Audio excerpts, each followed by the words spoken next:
polarization and bombardment through many, many dollars in ad campaigns and social media telling you to buy more stuff and outpace the other guy, and we're all in competition with each other. How do you keep the enthusiasm alive so you don't get discouraged looking at the negativity and the heavy-handed corporatism and all those things that we don't like? Yeah. I mean, again, like, it's very, very, very good question. And through my lens, what I've been able to experience and see, and what it is that we kind of part with our students, is a sense of purpose, right? So what is your purpose? Where do you see yourself going? How do you want to impact this world, right? We use a design thinking model, which is called BUILD, right? BUILD stands for believe, understand, invent, listen, deliver. And once students arrive on campus, we take them through believe, right? Believe that you have the power to make enormous change in this world. Looking for a pen because I want to write that down. The listening audience can't see me, but I know you're looking confused. Let me grab a pen. I want to write down that acronym. All is well. And in that process, right? I'll just. Are you okay? Yeah, I got it. Sorry. Yeah. This makes really good radio, by the way, when you're just totally riffing it and somebody's standing up reaching for a pen and all you can see is their belly button on the camera.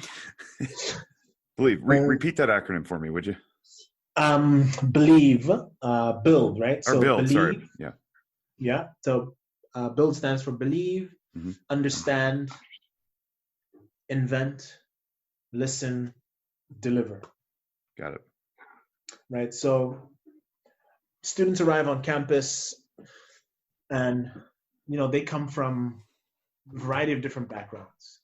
Some of them more developed countries, some of them very underdeveloped. We have students that come from refugee camps.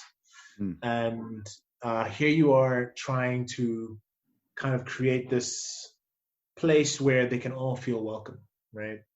And the best way for you to do that, right? There is no, you can't make a person feel like they are being discriminated against or make them feel in any type of way if you teach them firstly to believe in themselves, right? So this is very important for Black mental health as well, I think, right? Believing in yourself, right? Believe that you ultimately have the power to make that change, right? And this is where belief ties to that self-love interdependence. And we take them through purpose. What is your purpose?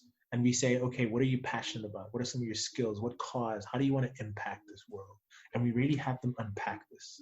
And they jot down this audacious goal that they want to achieve, right? In this trajectory map. And we tell them, listen, so we use SMART goals, but we change the A, right? So it's specific, measurable, and then we say ambitious. Nice, right? Nice. I like that. So we say, be ambitious, right? So you'll have them set this amazing goal. And then we say, okay, let's do a little theory of change here. Let's work back now, right? What is it that you need to do in order to achieve this big, audacious goal, right? And we start setting milestones. And hopefully these milestones are realistic and time-bound, right? And they enable this young Black African that came from maybe Somalia or Burundi in some village that was never exposed to, being on an airplane for the very first time, having a room to himself, having a hot shower, and they're able to believe that they can set these goals, right? That gives any human being the foundations for potentially being successful. But that's not enough, right? And so we take them through understand. And understand is like deep dive into your context.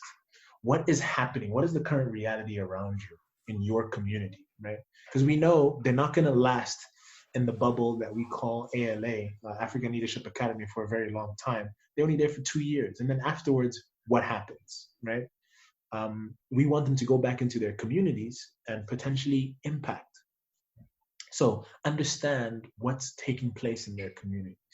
What are some of the issues or problems or opportunities that they could potentially tie their purpose to, right? So my purpose, and then they're looking at these opportunities or problems and potentially drawing solutions in the understand phase.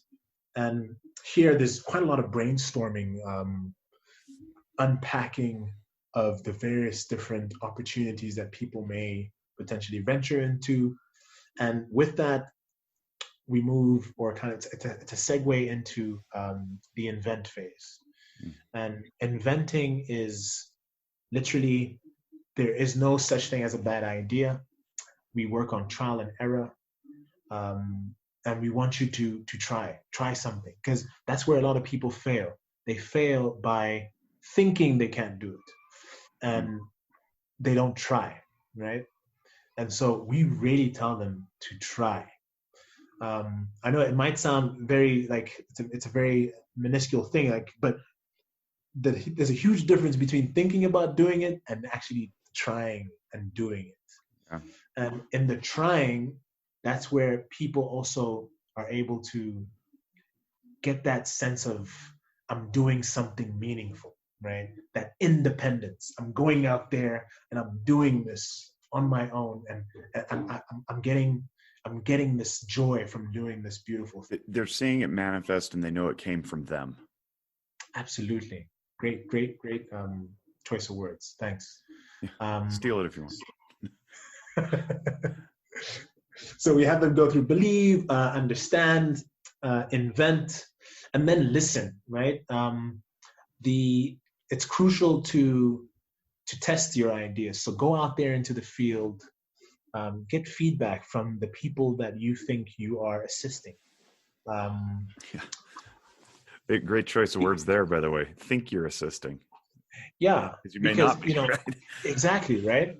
And we do that kind of deliberately, because you don't just start something, right? In the understand phase, you have to identify a need, right? And turn that need into an opportunity.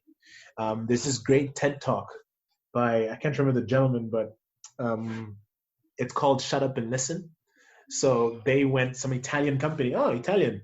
They went and started some company in an area. Sorry, they built wells, right? Or some source of water. So the point is, what it is that they created for that community, the community did not need it, right? They needed something else. So take away the mentality of, I know what they need, and actually, shut up, listen, what is it that they really need? And then try and assist them with that need. I've been on more than a few of those types of committees where we all sit around with our graduate degrees and look at people and go, here's what we have to solve their problem. And they're like, are they asking? I didn't hear anybody asking. Yeah. And I mean, I think it's something it's involuntary, right? We just say, let me help you out here. And we do it in our close circle of friends. Oh, sure. Like I might be telling you, hey, Jake, hey, I just had a tough morning, and it's like, hey, did you need this? You're creating needs for me, right? Yeah. And that perpetuates this downfall in mental health, right? Well, yeah, I mean, you're talking about like our inability to watch somebody else just be in distress and struggle their way through it creates a need to go solve it for them, not for them, but so I don't have to watch it, right? And that's super unhelpful. Yeah, right? I see this in groups all the time when we do group counseling and we're getting into a tough subject and somebody gets tearful, and almost immediately at least one or two people will start with the hand on the thigh, there it'll be okay, or somebody jumps to offer a conclusion. It's like, did you hire an attorney? Or a Kleenex box gets thrown at them, and it's like, whoa, what was up with that? Like, can you just let this person be in misery for a little while and find their own path through it? Because invalidating their process to make you feel better doesn't help them at all. right? So yeah, it happens all the time. I love the, like I'm not having a great day. Like, well, here's a solution. Yeah, I wasn't asking. and like it doesn't help really. I think this essence of coaching is vital, right? The framework is you are helping someone solve their own problems, but Precisely. not by giving them solutions, Yep. right? But just asking the right questions and hoping that they can provide answers for themselves. Yeah, it requires a deep belief that the person possesses the answers anyway, and they just need a way to Right? find them. Yeah, Exactly. not have them given to them. That's it. That's it. And that is a sense of accomplishment for any human being, right? We all need affirmations, but the best affirmations are the ones that you work hard for, right? That you feel you've accomplished. That sets the bar higher, and that makes you less susceptible to self-doubt, right? It builds a sense of constructive well-being, right? Based on I did something and I did it well, right? Um, so from believe, purpose, understand, identifying this need, invent multiple solutions, and not just thinking about it, but actually trying it and doing it. Listening, so getting feedback from the people that you've potentially created this need for. And there's a continuous loop, right, where you are delivering. So you'll deliver this project, and then you go back to invent because you're iterating towards improvement. Right. And this model, I have found it to be super useful, not just in designing projects or business opportunities, but also I find it useful in mental health, right? Considering the vast backdrop that I had explained with my entire life, when I came across this model, I changed, right? At first, it was like, oh, the fear of venturing into the unknown, but you start, the layers start coming off, and then you start seeing that there's a deep level of vulnerability here, where you start accepting yourself for who you really are, and appreciating that, as opposed to regretting it, right? So seeing the good in anything, be it bad, appreciate yourself for at least having gone through that situation and coming out of it in a better state. Yeah, right? yeah, absolutely. I'm thinking in terms of this acronym of BUILD, it really points to like treatment planning too. So you go into the counselor's office and you're like, I have this problem. All right, well, do you believe that you can overcome it? Yes or no? And then we got to work there if the answer is no. If the answer is no, then get out of my office because I can't help you anyway.